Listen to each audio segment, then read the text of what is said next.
केंद्रीय वित्त मंत्री निर्मला सीतारमण ने बजट पेश किया और सीएम नीतीश कुमार ने भी बजट की तारीफ की। उन्होंने सोशल मीडिया साइट एक्स पर पोस्ट करके लिखा, केंद्रीय बजट सकारात्मक और स्वागत योग्य है। बजट के जरिए केंद्र की ओर से देश के विकास की गति और बढ़ाने के लिए कई कदम उठाए गए हैं। बजट में बिहार के लिए जो घोषणाएं की गई है उनसे बिहार को विकास को और गति मिलेगी, बिहार के विकास को गति मिलेगी और राज्य में एक मखाना बोर्ड की स्थापना से मखाना किसानों को लाभ मिलेगा। ग्रीनफील्ड हवाई अड्डों से अंतर्राष्ट्रीय उड़ानों की संख्या बढ़ेगी, जिससे लोगों को फायदा होगा और आर्थिक विकास भी होगा। मिथिलांचल में पश्चिमी कोसी कैनाल परियोजना के लिए आर्थिक मदद मिलने से यहां के किसानों को फायदा होगा। पटना आईआईटी के विस्तार से तकनीकी शिक्षा को बढ़ावा मिलेगा। टैक्स स्लैब में 12 लाख तक छूट से मध्यम वर्ग को राहत दी गई है। डिप्टी सीएम सम्राट चौधरी ने बजट में बिहार को तोहफा देने के लिए पीएम मोदी और वित्त मंत्री निर्मला सीतारमण को धन्यवाद दिया। सम्राट चौधरी ने कहा कि बजट में बिहार को विशेष मदद की गई है।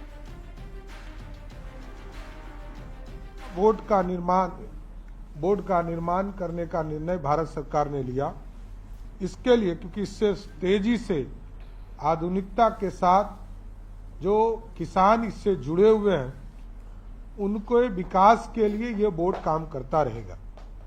इसके साथ साथ राष्ट्रीय खाद्य प्रौद्योगिकी संस्थान की भी स्थापना का निर्णय भारत सरकार ने लिया है। हम उसके लिए भी आदरणीय प्रधानमंत्री जी का विशेष तौर पर धन्यवाद देना चाहते हैं। पश्चिमी कोसी नहर परियोजना विशेष तौर पर पिछले साल भी लगभग 11,500 करोड़ रुपया हम लोग को इरिगेशन में मिला था और इस बार भी विशेष तौर पर पश्चिमी कोसी नहर को स्ट्रेंथनिंग और पूरी व्यवस्था करने के लिए नहर परियोजना को विकास की धारा को मिथिला के इलाके में बढ़ाने के लिए, जिससे कि लगभग 50,000 हेक्टेयर में सिंचाई और कृषि का काम हो सकेगा। जल संसाधन मंत्री विजय चौधरी ने भी बजट की तारीफ की। उन्होंने कहा है कि दशकों से उपेक्षित बिहार को उसका हक मिल रहा है और ये बजट बिहार के हितों का ख्याल रखने वाला है।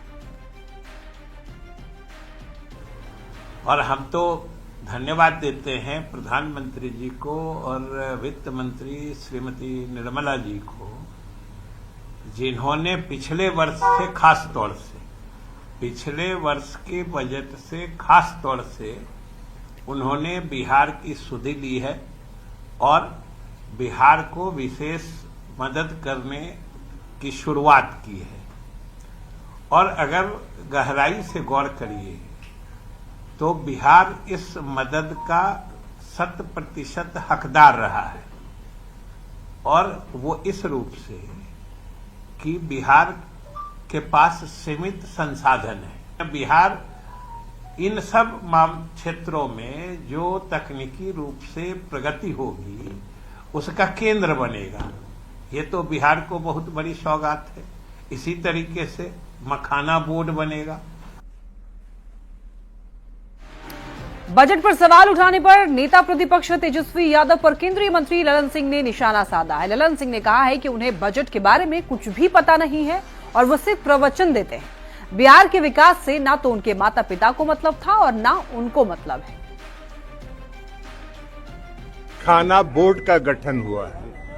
मखाना का जो पूरे उत्तर बिहार में मखाना एक सबसे महत्वपूर्ण उत्पाद है, जिसकी आज मार्केटिंग पूरी दुनिया में हो रही है। अब मखाना के को विकसित करने के लिए, उसके वैल्यू एडिशन के लिए, उसके माने एक्सपोर्ट को बढ़ाने के लिए मखाना बोर्ड का गठन हुआ। ये पुराना पैकेजिंग है। अब उनको क्या समझ में आएगा पुराना पैकेजिंग है। ग्रीनफील्ड एयरपोर्ट पटना और बिहटा एयरपोर्ट के अलावा ग्रीनफील्ड एयरपोर्ट की घोषणा हुई है। ये पुराना पैकेजिंग। केंद्रीय कपड़ा मंत्री गिरिराज सिंह ने भी बजट की तारीफ की। उन्होंने कहा कि 2014 में जो बजट 16 लाख करोड़ का था वो आज 51 लाख करोड़ का हो गया है। बजट में 3 गुना की बढ़ोतरी हुई है और ये समावेशी बजट है। महिला, युवा, गरीब और किसान इस बजट में समाहित हैं। ये बजट इनके विकास के लिए है। कि सबसे पहले जो बजट 2014 में 16 लाख करोड़ का था, आज 51 लाख करोड़ का हो गया, 3 गुना बजट में बढ़ा। ये समावेशी बजट है। प्रधानमंत्री ने 4 वर्ग को लिया था, महिला को, गरीब को, युवा को और किसान को। ये चारों वर्ग इसमें समाहित है और ये 4 वर्गों के विकास के लिए उन्होंने किया है। आज किसानों की बात है। आज 3 लाख से 5 लाख मोदी जी ने केसीसी कर दिया। क्या होगा? उन्नत खेती करेगा, पैसे लगाएगा। केंद्रीय वित्त मंत्री निर्मला सीतारमण ने बजट में बिहार के लोगों को बड़ा तोहफा दिया है और हर बिहारी इस बजट का स्वागत भी कर रहे हैं।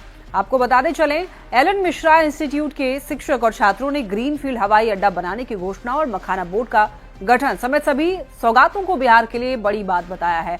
और शिक्षक और छात्रों से बात की संवाददाता रजनीश कुमार ने। इस सौगात के बाद बिहार वासियों की खुशी देखते ही बन रही है। इस वक्त हम राजधानी पटना के LNMI संस्थान में हैं और हमारे साथ शिक्षक भी हैं और छात्र भी मौजूद हैं, जिनसे हम जानते हैं कि बजट को लेकर क्या उम्मीदें थी और जो बजट पेश हुआ है क्या देख रहे हैं। आज का जो बजट है, बेसिकली अगर बिहार की हिसाब से देखा जाए तो मखाना बोर्ड का गठन हुआ है और जो भारत सरकार की जो बड़ी स्कीम है कि हर एक किसान की इनकम को दुगना करना है, तो मखाना बोर्ड के होने के चलते मुझे लगता है कि जो नॉर्थ बिहार के जितने भी मखाना ग्रोवर किसान हैं उनकी इनकम जरूर डबल होगी। जी, मच अवेटेड बजट रहा है और इनकम टैक्स पेयर्स के लिए जिसका स्लैब बढ़ाकर 12,75,000 कर दिया गया, ये बहुत बड़ी राहत है, जिससे डिस्पोजेबल इनकम हमारे हाथ में बढ़ता है, जिससे हम खर्च ज़्यादा कर पाते हैं और ये फॉरेन इन्वेस्टमेंट्स और निवेश को भी बढ़ावा देगा। तो ये बिजनेस क्लास के लिए भी बहुत पॉजिटिव एंगल है इसका। तो ये बहुत बड़ी रिलीफ है एक सर्विस क्लास के लिए और बिहार के लिए ये बजट बहुत सौगात लेकर आया है। यहाँ ग्रीनफील्ड एयरपोर्ट के गठन की बात हुई है, तो बिहार का खासा ध्यान रखा गया है। कितनी खुशी हो रही है जो बजट आप लोगों ने देखा, कैसा लगा? हाँ, आज का जो बजट पेश हुआ है उससे हमें काफ़ी खुशी मिली है। मैं एलन मिश्रा की छात्रा हूँ, मेरा नाम कुमारी मोहिनी सिंह है और मैं LNMI में पढ़ती हूँ। और हम यूथ को क्या चाहिए? हमें यही चाहिए कि हमें अच्छी शिक्षा मिले, अच्छा एजुकेशन हो हमारा, ताकि हम भी आगे बढ़ सके। तो इसके लिए IIT की भी बात की गई है, जो कि बिहार के लिए एक अच्छा किया जाएगा IIT का। या हाँ, वो बहुत अच्छी बात रही है। जो IIT का मतलब जो संस्था आएगा, उससे आम युवाओं को, मतलब जितना भी अभी हम लोग मतलब यंग यूथ हैं, उन लोग को मतलब जॉब ये सब हमेशा मतलब उसके लिए रास्ते बहुत सारे खुल जाएंगे। क्या नाम हुआ आपका? चिराग कुमार। अब तो उम्मीद करें कि अगली बार जब बजट पेश हो तो एक बिहार के नाम IIM की घोषणा भी हो जाए। यस, ऐसा लग रहा है। हाँ, लग रहा है कि बिहार के नाम एक IIM की घोषणा होनी चाहिए। यहाँ पे एजुकेशन को लेकर बहुत पीछे हैं अभी हम, लेकिन हर बार नया नया चीज़ लाया जा रहा है बिहार में कि हर स्टूडेंट यहाँ बिहार में रहकर पढ़ सके, बिहार से बाहर ना जाए। इनकम टैक्स अभी जो बजट आया उसके बाद हम लोग का जो जॉब लगेगा उसमें हम लोग को बहुत फ़ायदा होगा कि जो हम लोग को टैक्स पे करना होता है वो हम लोग को राहत मिला। जो टैक्स बचेगा हमारे से हम कहीं और इन्वेस्ट कर सकेंगे, जो हमको फ्यूचर में हेल्प करेगा। इस बार जो उम्मीदें थी, सरकार उम्मीदों पर खड़ी उतरी और निश्चित रूप से विकास की जो रफ्तार है उसमें भी तेजी आएगी, क्योंकि बिहार में कई तोहफे एक साथ दिए गए हैं। कैमरामैन दीपक के साथ रजनीश कुमार, न्यूज़ 18 पटना। केंद्रीय वित्त मंत्री निर्मला सीतारमण ने IIT पटना के बुनियादी ढांचे और सुविधाओं के विस्तार की घोषणा की। इस ऐतिहासिक फैसले से संस्थान के विकास को एक नई गति मिलेगी और शिक्षा और अनुसंधान के क्षेत्र में नए आयाम भी स्थापित होंगे। इस फैसले पर IIT पटना के निदेशक प्रोफेसर TN सिंह ने क्या कुछ कहा है, आपको सुनवाते हैं। बजट में विशेष रूप से IIT पटना के विस्तारीकरण की बात की गई है और विस्तारीकरण की आवश्यकता भी है, क्योंकि हम लोग एक ग्रोइंग IIT हैं और इसको बढ़ने के लिए आवश्यक है कि और सुविधाओं का हम लोग सम्मिश्रण करें जो वर्तमान में है, और इससे विद्यार्थियों को विशेष करके लाभ होगा उनके पठन पाठन को सुचारू रूप से लागू करने के लिए। बिहार के डिप्टी सीएम विजय सिन्हा लगातार दिल्ली विधानसभा चुनाव में प्रचार अभियान में जुटे हुए हैं। विजय सिन्हा ने द्वारका और उत्तम नगर में चुनावी रैली को संबोधित किया। इस मौके पर उन्होंने अरविंद केजरीवाल पर जमकर निशाना साधा। विजय सिन्हा ने कहा कि आम आदमी पार्टी को पूर्वांचल विरोधी बताया है इन्होंने, और विजय सिन्हा ने यह भी कहा है कि इस बार दिल्ली में बदलाव होकर रहेगा और बीजेपी की सरकार बनेगी। क्यों आपको लगता है कि इस बार जनता बीजेपी को चुनेगी दिल्ली में? देखिए, कांग्रेस को देख चुकी दिल्ली की जनता। केजरीवाल जी को इतने वर्षों तक अवसर दिया। एक पढ़ा लिखा इंसान जब बेईमान बनता है और फ्रॉडिज्म की राजनीति से जनता को वर्गलाने का, भ्रम में लाने का खेल खेलता है, तो वो परिणाम आज दिल्ली की जनता देख रही है। ये करप्शन और कमीशन का सरकार दिल्ली को कहीं न कहीं बर्बाद कर दिया। मन मिजाज जनता बना चुकी है कि ऐसे पढ़े लिखे बेईमान फ्रॉड आदमी से दिल्ली को मुक्त करना है और दिल्ली में हमको डबल इंजन की सरकार लानी है देश के प्रधानमंत्री नरेंद्र मोदी जी के नेतृत्व में, ताकि दिल्ली देश का गौरव बन सके। जेडीयू के राष्ट्रीय कार्यकारी अध्यक्ष संजय झा लगातार दिल्ली में चुनाव प्रचार कर रहे हैं और इसी कड़ी में उन्होंने द्वारका में बीजेपी प्रत्याशी के पक्ष में चुनाव प्रचार किया। संजय झा ने भी दावा किया है कि इस बार दिल्ली में एनडीए की सरकार बनेगी। दिल्ली की जनता अरविंद केजरीवाल से अब ऊब चुकी है। दिल्ली में विधानसभा चुनाव का प्रचार चरम पर है। जेडीयू के राष्ट्रीय कार्यकारी अध्यक्ष संजय झा अलग अलग विधानसभा क्षेत्रों में जा रहे हैं, वहां पर चुनाव प्रचार कर रहे हैं। बीजेपी और एनडीए के जो उम्मीदवार हैं उनके समर्थन में इस वक्त द्वारका क्षेत्र में है संजय झा, उनसे बात करेंगे। संजय जी, किस तरह का माहौल आपको द्वारका में लग रहा है? कितनी उम्मीद है? बहुत उम्मीद है और मैं देख रहा हूँ कि दिल्ली में एक तरफा माहौल बीजेपी की सरकार, एनडीए की सरकार बनने की तरफ है और वो इसलिए कि पूर्वांचल के लोग खास करके इनके सबसे बड़ा सपोर्ट बेस था। जिस तरह पूर्वांचल के लोगों के साथ इन्होंने व्यवहार किया है, इस बार लोग एकदम एक तरफा, इस बार लोग बिल्कुल बदलाव चाहता है और बिल्कुल यहाँ एनडीए की सरकार बनेगी। छपरा से बड़ी खबर, जनता बाजार में आग लग गई। आपको बता दें कि जेपी मार्केट में भीषण आग लगी है। 3 दुकानें जलकर खाक हो गई है। दमकल की गाड़ी पहुंची है आग बुझाने में और आग बुझाने के लिए, आग पर काबू पाने के लिए लगातार वहां पर कोशिश की जा रही है। छपरा से बड़ी खबर, तस्वीरें आप ये देख रहे हैं। बता दें आपको 3 दुकानें जल गई है पूरी तरीके से, बहुत नुकसान हुआ है। जेपी मार्केट में दरअसल ये आग लगने की खबर मिल रही है जनता बाजार में। तो 3 दुकानें जल गई हैं। दमकल की गाड़ी आग पर काबू पाने के लिए वहां पर पहुंची है। आग पर काबू पाने की कोशिश लगातार की जा रही है। और बाढ़ से बड़ी खबर, मोकामा गोलीकांड में अब पुलिस एक्शन मोड में आ गई है और आरोपियों की गिरफ्तारी के साथ ही कुर्की जब्ती की कार्रवाई भी करने की तैयारी में है। मामले को लेकर एएसपी राकेश कुमार ने ये जानकारी दी। बताया कि पूर्व विधायक अनंत सिंह, सोनू समेत 3 लोग न्यायिक हिरासत में हैं। वहीं मोनू और अन्य आरोपियों की गिरफ्तारी के लिए छापेमारी की जा रही है। पुलिस ने कोर्ट से वारंट लिया है और अब जल्द ही कुर्की जब्ती करने का आदेश लेकर के आगे की कार्रवाई की जाएगी। बता दें आपको 22 जनवरी को मोकामा के नौरंगा जलालपुर गांव में अनंत सिंह और सोनू मोनू गैंग के बीच गैंग वॉर हुआ था। इस दौरान करीब 60 से 70 राउंड गोली चलाई गई थी, जिसके बाद दोनों तरफ से केस दर्ज कराया गया। मामले में अनंत सिंह के अलावे उनके एक समर्थक भी बेऊर जेल में बंद है। पचमैला थाना अंतर्गत, और इस घटना में अभी तक कुल 3 लोग न्यायिक हिरासत में हैं। अन्य अभियुक्तों की गिरफ्तारी के लिए हम लोग लगातार छापेमारी कर रहे हैं।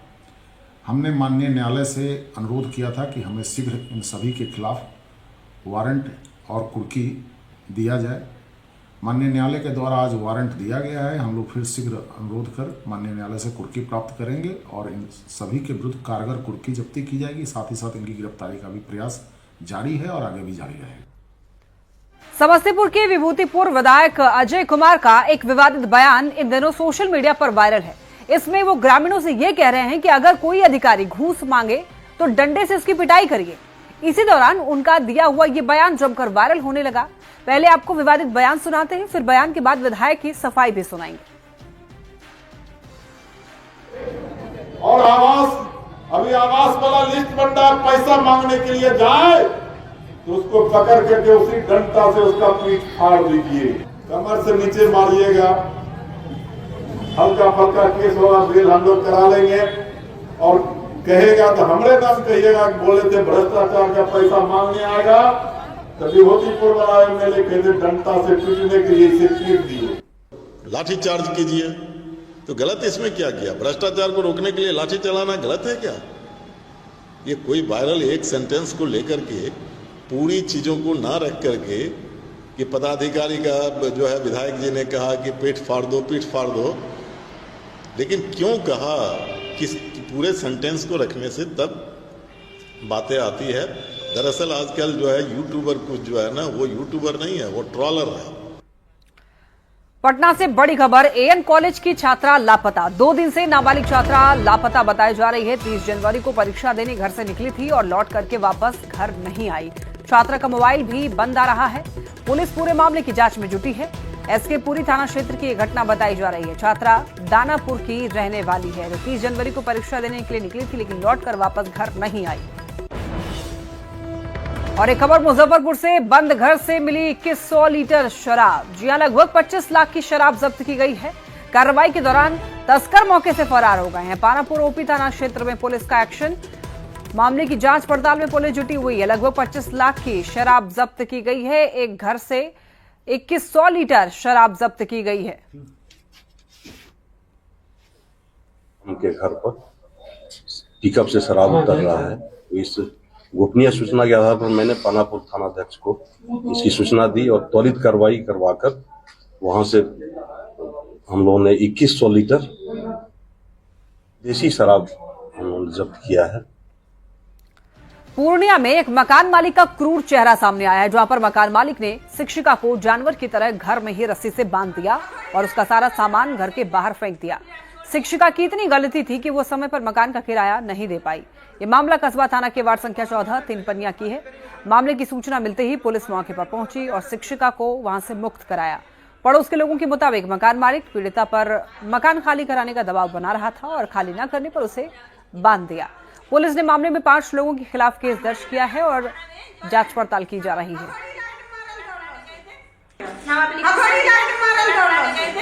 तो फिर हम छोड़ दिए। इससे पहले मेरा ताला तोड़ा गया था। झूठा इल्जाम था हम पे कि हम रेंट नहीं देते हैं, जबकि मकान 4-5 महीना। हाँ, ये हथियार चला रही है। हथौड़ी चला रही थी। कब चला रही थी? अभी ये बांधी हुई है, हथियार कैसे चलाएगी? कब बांधे? आप प्रशासन को सूचना देते? सूचना दिए हुए।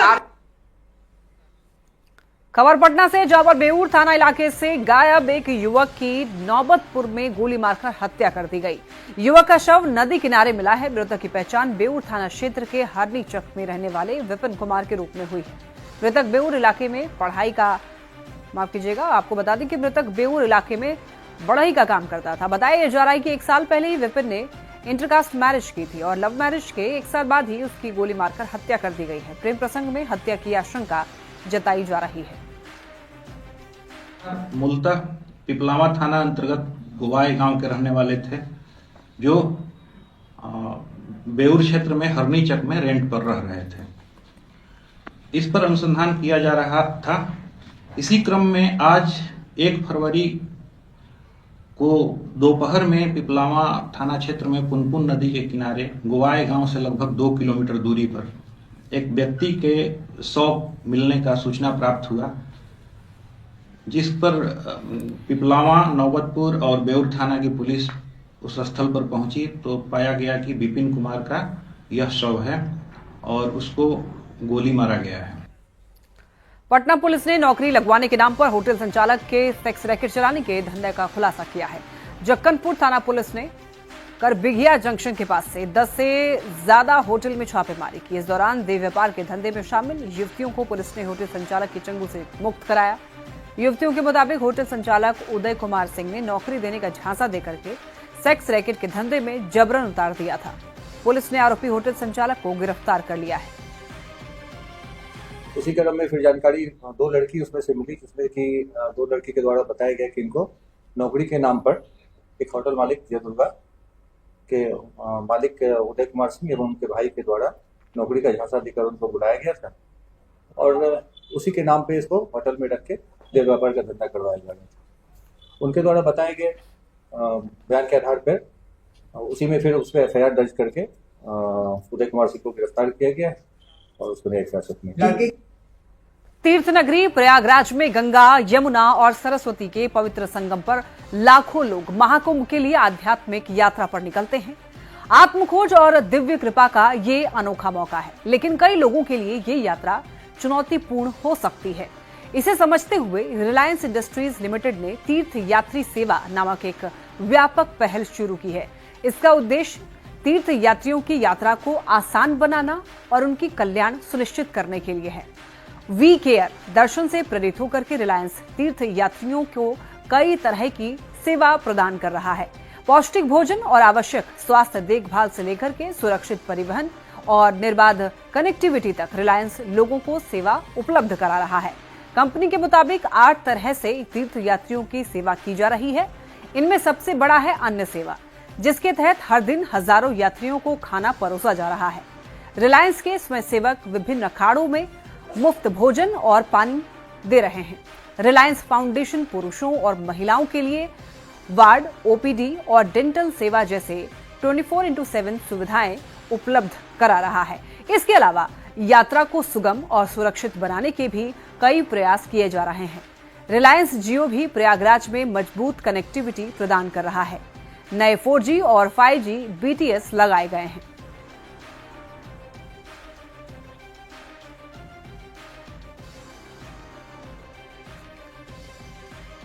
और इसी के साथ इस बुलेटिन में फिलहाल के लिए इतना ही। एक नजर डालते हैं